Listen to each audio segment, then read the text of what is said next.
اعوذ باللہ من الشیطان الرجیم بسم اللہ الرحمن الرحیم نحمدہ ونصلی علی رسولہ الکریم رب اشرح لی صدری ویسر لی امری واحلل عقدۃ من لسانی یفقہوا قولی۔ سورہ بقرہ کے ترجمہ اور تفسیر میں آج ہم آغاز کر رہے ہیں آیت نمبر 67 یعنی 67 سے۔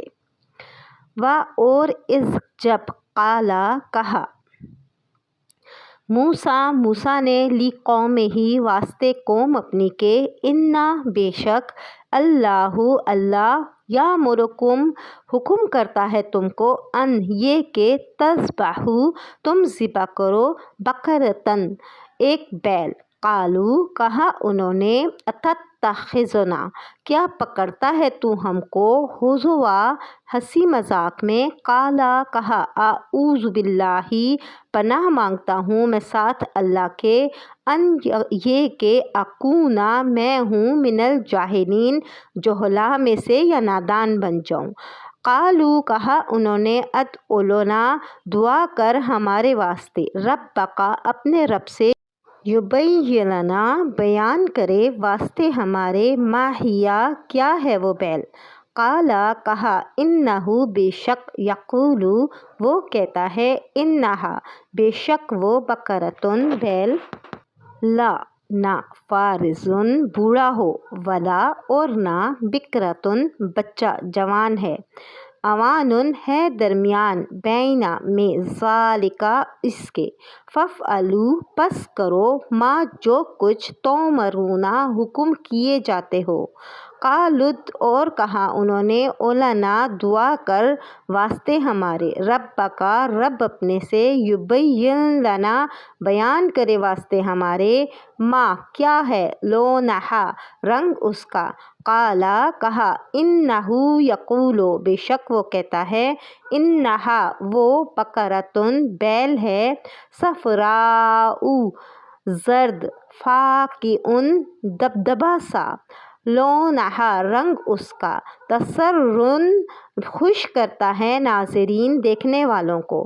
قالوا کہا انہوں نے لنا دعا کر ہمارے واسطے ربک رب اپنے سے یبین بیان کرے لنا واسطے ہمارے ما ہی کیا ہے وہ ان البقرہ بے شک وہ بیل تشابہ مل گیا علینا ہمارے اوپر وانا اور بے شک ہم انشاء اللہ جیسا اللہ نے چاہا ہے لمہتدون البتہ راہ پانے والے ہیں۔ قالا کہا انہ بے شک یقول وہ کہتا ہے انہا بے شک وہ بقرۃ بیل ہے لا ذلول جو جوتا ہوا نہ ہو تسیر کے پھاڑے الارض زمین کو ولا تسقی اور نہ ہی پانی پلاتا ہو الحرث کھیتی کو مسلمۃ تندرست تو لا نہیں شیئۃ کوئی داغ فیہا بیچ اس کے۔ قالا کہا انہوں نے آنا اب جئت لایا تو بالحق سچ کی بات فذبحوا پس ذبح کیا انہوں نے اس کو وما اور نہ کادوا نزدیک تھے وہ یفعلون کہ کریں واذ اور جب قتل تم مار ڈالا تم نے نفسا ایک جان کو فادارأتم پس تم نے اختلاف کیا فیہا بیچ اس کے واللہ اور اللہ مخرج نکالنے والا ہے ما جو کنتم تھے تم تکتمون چھپاتے۔ فقلنا پس کہا ہم نے اضربوها مارو اس کو ببعضها ساتھ اس کے ایک ٹکڑے کے کذالک اسی طرح یحیی زندہ کرتا ہے اللہ الموتیٰ مردوں کو ویریکم اور دکھاتا ہے تم کو آیاتہ نشانیاں اپنی لعلکم تاکہ تم تعقلون سمجھو۔ خلاصہ تفسیر اس طرح ہے کہ اور وہ زمانہ یاد کرو جب حضرت موسیٰ علیہ السلام نے اپنی قوم سے فرمایا کہ حق تعالیٰ تم کو حکم دیتا ہے کہ اگر اس لاش کے قاتل کا پتہ لگانا چاہتے ہو تو تم ایک بیل ذبح کرو۔ وہ کہنے لگے کہ آیا ہم آپ کو مسخرہ بناتے ہیں؟ کہاں قاتل کی تحقیق، کہاں جانور کا ذبح کرنا۔ موسیٰ علیہ السلام نے فرمایا نعوذ باللہ، جو میں ایسی جہالت والوں کا سا کام کروں کہ احکام خداوندی میں تمسخر اڑانے لگوں۔ یہ قصہ اس طرح ہوا کہ بنی اسرائیل میں ایک خون ہو گیا تھا جس کی وجہ سے کسی شخص نے ایک مقتول کی کسی لڑکی سے شادی کی درخواست کی تھی، مگر اس نے انکار کر دیا اور اس شخص نے اس کو قتل کر دیا۔ قاتل لاپتہ تھا اور اس کا پتہ نہیں لگتا تھا، اور معلم نے کلبی رحمۃ اللہ علیہ کا یہ قول نقل کیا ہے کہ اس وقت تو توریت میں اس کے متعلق کوئی شرعی قانون بھی نازل نہ ہوا تھا۔ اس سے معلوم ہوا کہ یہ قصہ نزول توریت سے قبل کا ہے۔ غرض بنی اسرائیل نے موسیٰ علیہ السلام سے عرض کیا کہ ہم چاہتے ہیں قاتل کا پتہ چلے۔ آپ کو بحکم خداوندی ایک بیل ذبح کرنے کا حکم فرمایا گیا۔ انہوں نے حسب عادت اپنی جبلت کے مطابق اس میں بھی حجتیں نکالنا شروع کر دیں۔ وہ لوگ کہنے لگے کہ آپ درخواست کیجئے ہمارے لیے اپنے رب سے، ہم سے بیان کر دیں کہ اس بیل کے اوصاف کیا ہیں۔ آپ نے فرمایا کہ وہ میری درخواست کے جواب میں فرماتے ہیں کہ وہ ایسا بیل ہو کہ نہ تو بوڑھا ہو نہ ہی بچہ ہو بلکہ پٹھا ہو، دونوں عمروں کے اوسط میں۔ سو اب زیادہ حجت مت کرو بلکہ کر ڈالو جو تم کو حکم ملا ہے۔ کہنے لگے اچھا یہ بھی درخواست کر دیجئے کہ ہمارے لیے اپنے رب سے کہ ہم سے یہ بھی بیان فرما دیں کہ اس کا رنگ کیسا ہے۔